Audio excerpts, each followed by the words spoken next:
শুভ সকাল বন্ধুরা, অপরাহ্নের সূর্যতে তোমাদের সকলকে স্বাগত। আশা করি তোমরা সবাই ভালো আছো, যে যেখানেই আছো। আমিও বেশ আছি।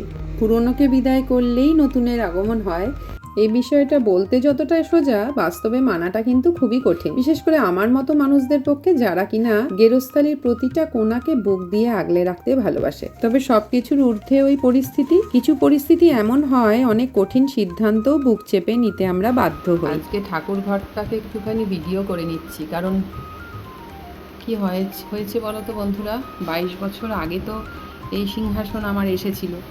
এবারে কি বলো তো, এবারে আমার আর নিচে বসে না, এইখানে নিচে এই জায়গাটায় ধরো বসছি, এই জায়গাটায় ধরো আমি বসছি, আর তোমার মেনটেন করতে খুব অসুবিধা। ওই দেখো ঠাকুর, হ্যাঁ, মানে এতটা এইখানটায় আমি বসবো, হ্যাঁ, আর ওইখানটায় ঠাকুর। আমার মানে ফুলের মালা দিতে, তারপরে ফুল দিতে, সব কিছুতে না, মানে আমার ঠাকুরের সেবা দিতে আমার খুব কষ্ট হচ্ছে। এখন তো ওই বয়স বেড়েছে, যতই বলো, কোমর, হাঁটু, পা এগুলো তো সবার যেমন আছে, আমারও কম বেশি আছে, তবে অন্যদের তুলনায় একটু কমই আছে বলতে পারো। কিন্তু ওই আর কি ভবিষ্যতের। আর তার থেকেও বড় কথা, পাথরের এটা রেডিমেডই তো কিনেছিলাম, এই সিংহাসনটা আমি রেডিমেড কিনেছিলাম তখনকার দিনে। খুব ভালো ছিল, মানে খুব সুন্দর সাদা ধবধবে ছিল, কিন্তু এই মেনটেন করা যাচ্ছে না, এখন এত নোংরা বসে যাচ্ছে। আর সব থেকে বড় কথা, এই দেখো এখানে যে দেখেছো তো, এই যে এইরকম একটা পিলার এইখানেও ছিল, এই হাত দিতে দিতে ইয়ে করতে করতে পিলারটাও ইয়ে হয়ে গেছে, নড়ে গেছে। দেখো পিলারটা নড়ে গেছে, পিলারটা খুলে গেছে।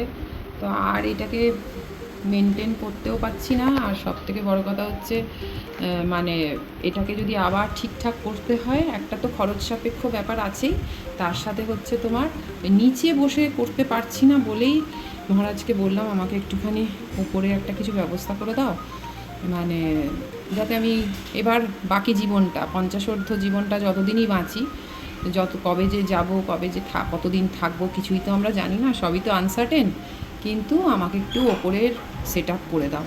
দেখা যাক কি হয়, সবই তোমাদের জানাতে থাকবো, কারণ এটা একটা বড় পরিবর্তন। পুরনোর বিদায় আর নতুনের আহ্বান, এ তো আমাদের জীবনে সারাক্ষণ অঙ্গাঙ্গিভাবে চলতে থাকে। কিন্তু তবুও এই যে পুরনোর প্রতি মায়া, এইটা কম বেশি সবারই থাকে, আমার খুব বেশি, প্রবল। পুরনোকে আমি চট করে ছাড়তে চাই না, এইটা একটা কষ্ট চলছে। সিংহাসনটাকে ওই জন্য আজকে একদম সুন্দর করে ভিডিও করে নিচ্ছি, যদিও আমি এখন সবে এসেছি পুজো দিতে। হ্যাঁ, মালাগুলো আজকে দেখো বৃষ্টি পড়ছে বলে মালাগুলো ঠিক মতো দেয়নি, মালাগুলো চড়িয়েছি, আর তোমার ফুল টুল দিয়ে এখনও সাজানো হয়নি। ক্যামেরাটা অন করলাম, মনটার মধ্যে উথাল পাতাল হচ্ছে যে, ভাবলাম এই ভিডিওটা করেই নিই, একটু হালকা হয়ে যাব, তখন ভালো করে পুজোটা করতে পারবো। চলো, পুজো সারা হলো, এবার রান্না আজকে এইটুকুই হয়েছে। এত গরম পড়েছে বন্ধুরা, কি বলবো, খাওয়া দাওয়ার একটু ইচ্ছাই নেই, তবুও সংসার তো ছাড়বে না, করতেই হবে। ওইদিকে ঝিঙে দিয়ে ডাল করেছি, আর এটা কি করেছি বলো তো, এটাই একটা বিশেষ মানে মেনু করতেই হয়েছে। শনিবার একটা বিশেষ মেনু করতেই হয়, নাহলে নাকি শনিবার দিন খাওয়াটা ঠিক গলা দিয়ে নামে না। এটাই আর কি সংসার থেকে আমাকে শুনতে হয় আর কি। তো যাই হোক, এটা হচ্ছে পেঁপের বড়া করে তরকারি, মানে গ্রেভি করা, মানে পেঁপের বড়া করে একটা ডালনা হতো বলতে পারো। তো পেঁপেটাকে কুড়িয়ে নিয়ে এই বড়াটা করেছি, আর গ্রেভিটাকে আলাদা রেখেছি, নাহলে বড়াটা গ্রেভির মধ্যে থাকলে না, গ্রেভিটা আর কি তোমার ঝোলটাও টেনে নেবে, আর বড়াটাও আর কি ভেঙে যেতে পারে। আর হয়েছে আলু ভাজা, এ দেখো পোস্ত ছড়ানো আলু ভাজা, আর এর আগেরটা হচ্ছে উচ্ছে কুমড়ো ভাজা, আর কিছুটা পটল ভাজা। পটলগুলো ছিল, আর পটলের তরকারি ভাল লাগছে না, গরম গরম পটল ভাজা, আর সাথে দই তো থাকতেই হবে। ওরা সব অফিসে খেয়ে বেরিয়ে গেছে, এবার আমি আর মা খাবো। এখন ওই শনিবার রাত 8টা মতো বাজে, বুঝেছো তো। আর ক্লাস থেকে ফিরেই মা আর মেয়ে মিলে লেগে পড়লাম, কারণ আজ রাত পোয়ালেই তারপরে কালকে কিন্তু এই লেডিস কিটি পার্টির ডেট, মানে হচ্ছে 28 জুন। তা আমার তো তোমাদের দেখালামই যে সিংহাসন ভাঙাভাঙি চলছে আর কি, মেরামত তো নয় ওটা আর কি, মানে ওটাকে পুরো তৈরি করা হচ্ছে নতুন করে।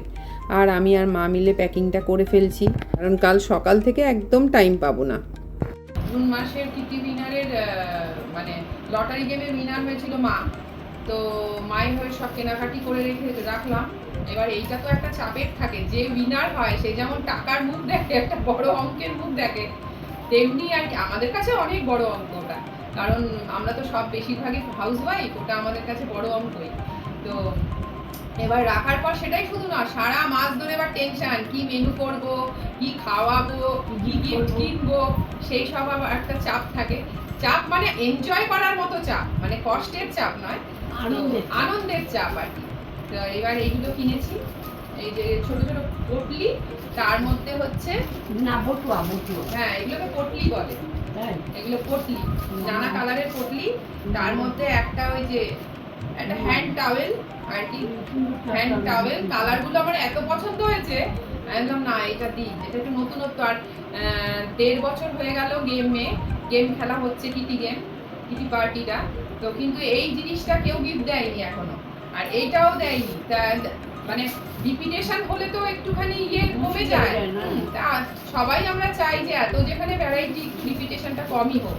তো পট্টিটাও দেয়নি, এটাও দেয়নি। এইটা একটা হচ্ছে কয়েনের, যদিও এখন মার্কেট থেকে কয়েন উঠে যাচ্ছে, তবুও এটা আমার খুব পছন্দের, মানে ভাল লেগেছে, কিউট আর কি। তো এই দুটো আর কি পটলির ভেতরে ঢুকিয়ে, এটাই হবে আর কি পার্টিসিপেশন গিফট। আর তোমার গেমসের এইটা হবে, মানে ফার্স্ট আর সেকেন্ড, মানে ওই দুটো একই প্রাইস থাকে, ফার্স্ট আর সেকেন্ড। তো ওই যে গেম খেলাটা হয়, সেই গেমে তোমার এইটা হচ্ছে তোমার ফ্রিজ, স্টিলের একটা ফ্রিজ কন্টেনার। এটা খুব ইউজফুল একটা জিনিস, সবকিছুতে ব্যবহার, মানে প্রত্যেকটা জিনিসই আমি আশা করছি ইউজফুল। কারণ বিয়ে বাড়ি গেলে দেখবে এমনি লেদারের ব্যাগ বা এমনি ব্যাগের থেকে মানে এই ধরনের পটলি জাতীয় জিনিসগুলো বেশি ভালো লাগে, মানে খুব গর্জিয়াস হয় তো মানে শাড়ি টাড়িগুলো, সেক্ষেত্রে পটলিটা খুব ভালো যায়। আর হ্যান্ড টাওয়েল তো সব ক্ষেত্রে মানে কার্যকারী। আর এইটা যদিও খুব কার্যকারী আপাতত নয়, কিন্তু তবু এটা আমার খুব কিউট লেগেছে বলে। না কি বলতো, একটা মাথার মধ্যে চলছিল যে খালি ব্যাগ দেবো, সেই জন্য আর এই ছোট ছোট দুটো গিফট দিয়ে দিলাম। খালি ব্যাগ দিলেও দেওয়া যেতে পারতো, তো ওটা কেমন লাগলো। এটাও ইউজফুল, কারণ হচ্ছে এটার মধ্যে খুচরো পয়সা, খুচরো টাকা রাখা, খুচরো পয়সা রাখা যাবে। চলো দুজনে মিলে গুছিয়ে ফেলি, তারপরে আবার রাতের ডিনারের পর্ব চলবে। চলো বন্ধুরা, আজকের মতো এতটুকুই। দেখা হচ্ছে তোমাদের সাথে আবার পরের ব্লগে। তোমরা সবাই খুব ভালো থেকো।